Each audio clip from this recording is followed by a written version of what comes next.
ഒരിക്കലും ജോബ് കിട്ടിയത് ട്രേഡിങ്ങിലോട്ട് ഇറങ്ങുന്ന കാര്യത്തെപ്പറ്റി ചിന്തിക്കുക ചെയ്യരുത്. വേറെ ഒന്നും കൊണ്ടല്ല, ഇനിഷ്യൽ സ്റ്റേജസിൽ നിങ്ങൾ കുറച്ച് പ്രോഫിറ്റബിൾ ഒക്കെ ആയി കഴിയുമ്പോൾ സ്വാഭാവികമായിട്ട് നമുക്ക് തോന്നും ഓക്കെ നല്ലൊരു വരുമാനം ഇതിൽ നിന്ന് വരുന്നുണ്ട് എങ്കിൽ പിന്നെ ഇപ്പോൾ ഉള്ള ജോബ് എന്തിനാണ്. പക്ഷേ ഇവിടെ ഒരു റിസ്ക് സൈഡ് എന്താണെന്ന് വെച്ച് കഴിഞ്ഞാൽ നിങ്ങൾ കറന്റ് ഒരു ജോബിലേക്ക് കയറി അതിന്റെ ഒരു കംഫർട്ടിൽ, അല്ലെങ്കിൽ കംഫർട്ട് ഞാൻ ഉദ്ദേശിക്കുന്നത് നിങ്ങൾ മന്ത്ലി എല്ലാ കാര്യങ്ങളും നിങ്ങൾ നടന്നു പോകുന്നുണ്ട്, ഫിനാൻഷ്യലി അത്ര ബുദ്ധിമുട്ടില്ല, കാരണം ഫിക്സ് ആയിട്ട് ഇൻകം കിട്ടുന്നുണ്ട്. ആ ഒരു സ്റ്റേജിൽ നിന്നാണ് നിങ്ങൾ ട്രേഡ് ചെയ്യുന്നതെങ്കിൽ നിങ്ങൾക്ക് അധികം ടെൻഷനോ അല്ലെങ്കിൽ ഒരു ഇമോഷൻസോ കാര്യങ്ങളോ ഒന്നും ബാധിക്കാനുള്ള സാധ്യത വളരെ കുറവാണ്. പക്ഷേ വൺസ് നിങ്ങൾ ട്രേഡിംഗ് സ്റ്റാർട്ട് ചെയ്ത് അത്യാവശ്യം പൈസയൊക്കെ ജനറേറ്റ് ചെയ്ത് കഴിയുമ്പോൾ എല്ലാവർക്കും വരുന്ന ഒരു തോട്ട് പ്രോസസ്സാണ് ഇനിയിപ്പോൾ എന്തിനാണ് ജോബ് ചെയ്യുന്നത്, നമുക്ക് എന്ത് ചെയ്യാം, ക്വിറ്റ് ചെയ്തിട്ട് ഫുൾ ടൈം ട്രേഡിങ്ങിലേക്ക് ഇറങ്ങാം.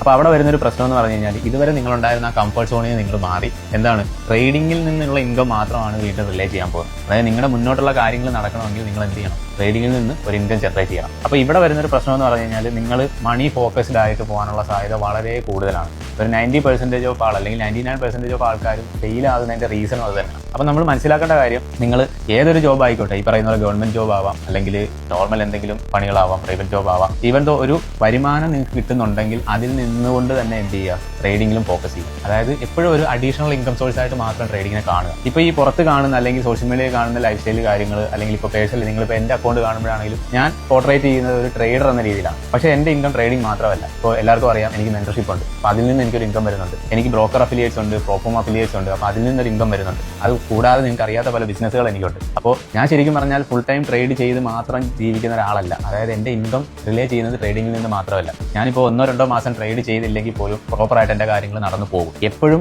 ഈ പറയുന്ന പോലെ ഒരു ട്രേഡർ എന്ന് പറയുമ്പോൾ അയാൾക്ക് ട്രേഡിംഗ് ഇൻകം മാത്രമല്ല ഉണ്ടായിരിക്കേണ്ടത്, multiple source of income important ആണ്. അങ്ങനെയുള്ളവർ മാത്രമേ ഒരു ഫിനാൻഷ്യൽ ഫ്രീഡം അല്ലെങ്കിൽ ഒരു വെൽത്ത് ക്രിയേറ്റ് ചെയ്ത ചരിത്രമുള്ളൂ. സോ ജോബ് കിട്ടിയതിനെ പറ്റിയോ അല്ലെങ്കിൽ കിട്ടിയ ജോബിന് പോവാതെയോ ഫുൾ ടൈം ട്രേഡിങ്ങിലോട്ട് ഇറങ്ങുന്നതിനെ പറ്റി ആരും ആലോചിക്കേണ്ട.